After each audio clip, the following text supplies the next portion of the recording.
Assalamualaikum warahmatullahi wabarakatuh. Ketemu lagi sama saya Sigit Kempu, tukang ayam. Sekarang kita lagi ada di pintu air 10.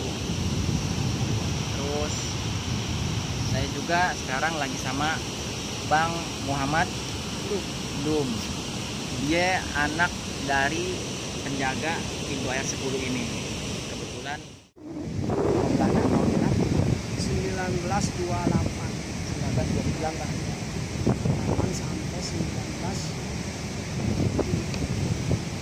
dia 10 tahun itu 38. pintu air 10 1928 sampai 1938. Jadi 10 tahun.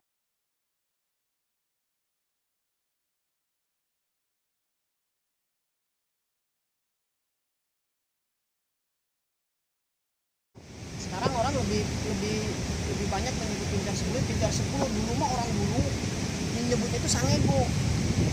Apa tuh sangego? Sangego itu ada sejarahnya, Pak. Kenapa dibilang sangego? Mungkin anak-anak sekarang lebih bilang sangego nggak belum ada yang paham, tapi yang kira-kira lahiran tahun 70 sampai 80 yang selentingan saya mungkin paham. Sangego itu sebutan untuk orang Tionghoa yang meninggal di ujung pintu air 10. Dia pedagang. Zaman sebelum dibangun pintu air 10, dia pedagang dari dataran Cina. Di seberang itu ada pohon gede, pohon ambon gede, dia berteduh, meninggal. Namanya Cekgo. Nah, Cekgo. Nah, kenapa dibilang sangego? Mungkin ngambil dari Cekgonya itu. Dihubungin ke Cekgo itu ya.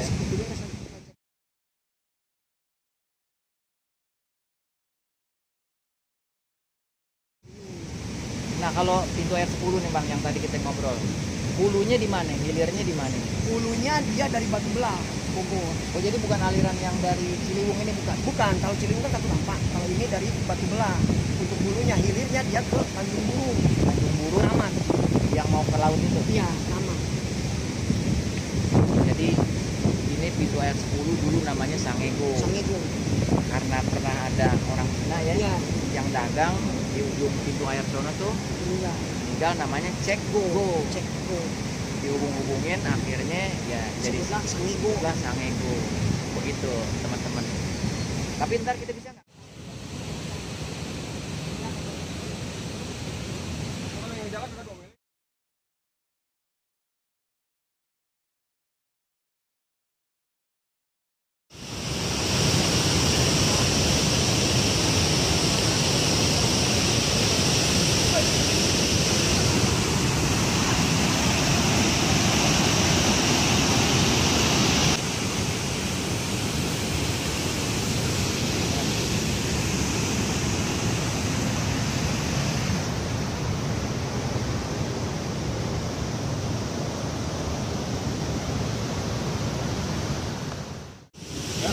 Pintu air 10 panjangnya berapa meter kan?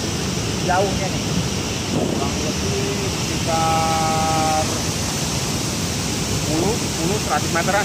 Nah, Iya. nah ini saya lihat di sini ada kayak rel, emang rel atau gimana nih Kang? Nah, ini rel buatan zaman Belanda. Kalau ada perbaikan pintu yang rusak, makanya pakai jalan kereta lewat ke sini. Oh, jadi kayak ada semacam Kereta oh itu di dalam gudang itu ya. ada keretanya dalam Ada dalam kereta. Oh, dalam gudang itu ada keretanya buat perbaikan pintu air 10. Ini relnya nih panjang nih. Panjang banget relnya. Mantap.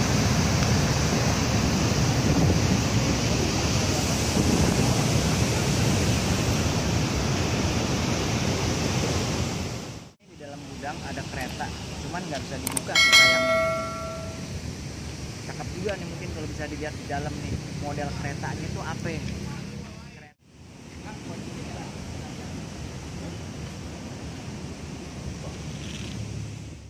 Dari Belanda, dari zaman Belanda ya. Tapi ini ada yang melintang begini. Kang, dia kalau misalnya ada perbaikan pintu air 10, dia tutup pintunya tiap pintu. Perlu dibendung. Dibendung itu ditutup emas spot balok. Nah, kalau dia yang rel ke sana buat yang di depan, kalau yang perlu bendungan bawah apa yang di bendungnya belakang, dia geser.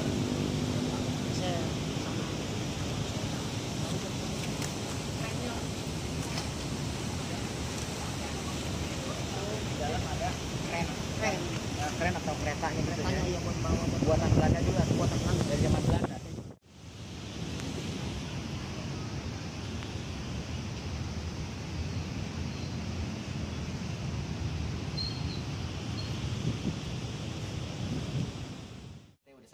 rumahnya Akang yang tadi kita sama-sama ke pintu air 10.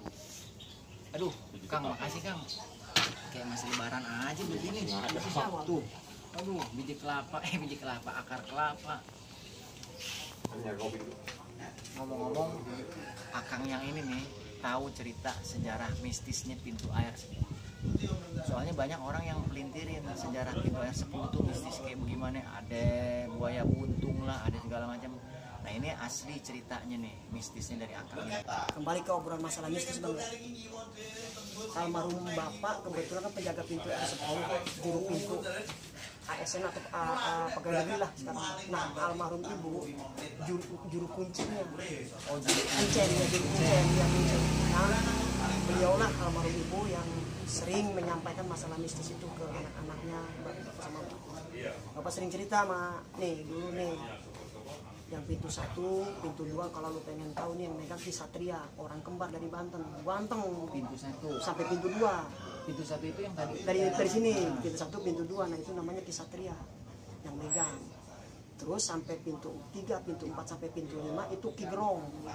Kalau Bang Sigit pernah dengar film cerita Pendekar Cisadane itu waktu bintang filmnya Sofan Sopian. Nah yang bongkok itu ada musuhnya Ki Gerong, orang Sepotong itu. Nah dari pintu 5 sampai pintu 10 itu Cek Go yang kita cerita. oh yang itu Cina itu kenapa diambil nama Sangego gitu. Itu kata Cek Go, itu lah diambil Sangego. Makanya segang orang-orang di luar di rumah dibilang pintar 10 itu nggak paham. Kalau dia bilang oh Sangego, oh tahu Dedeng 10 atau. tapi kalau yang tadi Akang bilang ada makamnya Cekgo, terus ada makam siapa lagi tuh Oh yang kalau Cek Go makamnya nggak di sini, cuman dia meninggalnya meninggalnya di situ. ujung pintar 10 itu. Makanya di ujung pintar 10 itu ada pohon gede atau orang sini bilang kan orang Sunda kan ya kayu gede. Nah kayu gede dulu simpang 7. Nah sekarang itu ada makam satu Syekh Muhammad Idris. Tapi kalau makamnya Cek Go mah nggak di sini, mungkin sama keluarga besarnya dibawa atau dimakamnya di mana, walau-walau nggak ada yang tahu karena itu cuma berupa sejarah yang disampaikan dari orang tua kita. Entah dibawa ke dataran Cina lagi, ke daerah kampung halaman. Mungkin Cekgo ya kan, kalau orang Cina kita panggil Cek. Cek, nah Go-nya ini ya namanya dia. Go iya, mungkin di Solonya bisa nama apa-apa, tapi bisa namanya juga Sang Ego kan gitu. Kecuali kita lebih familiarnya, oh Cek Go tukang dagang kain, di pedagang. Istilah di pohon gede, nggak ada umur, meninggal di situ. Jadi mistis itu tergantung orang yang menyikapinya. Pintu air 1 itu Pintu 1, pintu 2 pintu 2 itu yang megang atau yang megang. ngegegehnya ya Ki Satria, Satria kembar dari Banten. yang kembar dari Banten. Ini kalau bicara mistisnya ya. Pintu 3, 4, 5 Itu Ki Gerong. Ki Gerong yang badannya. Pintu air 6, 5 sampai ujung 8, 9, 10 Cekgo. Cek Go itu.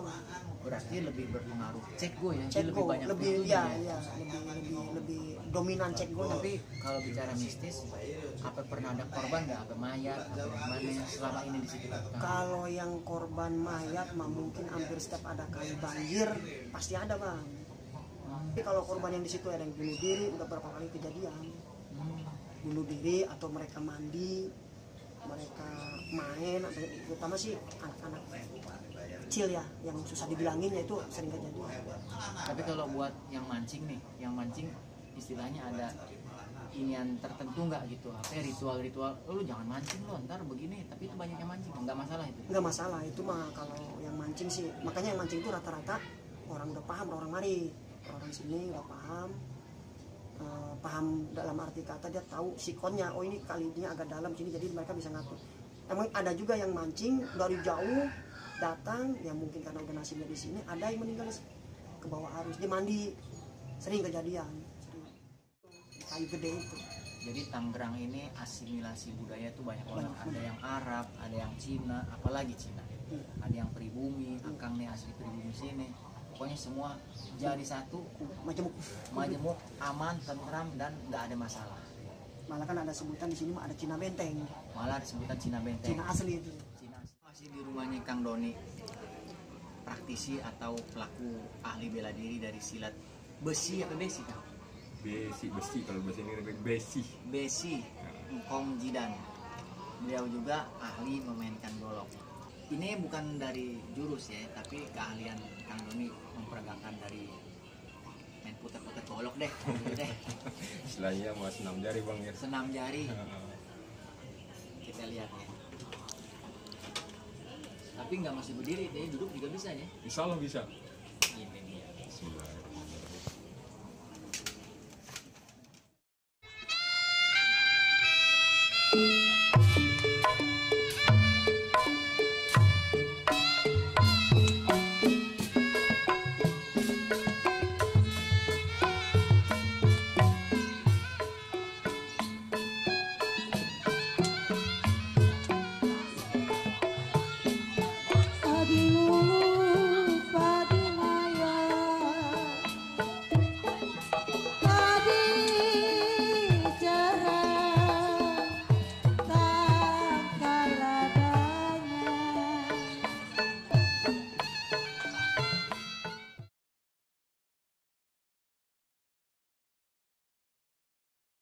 Pintu air 10 Tangerang bersama Kang Doni.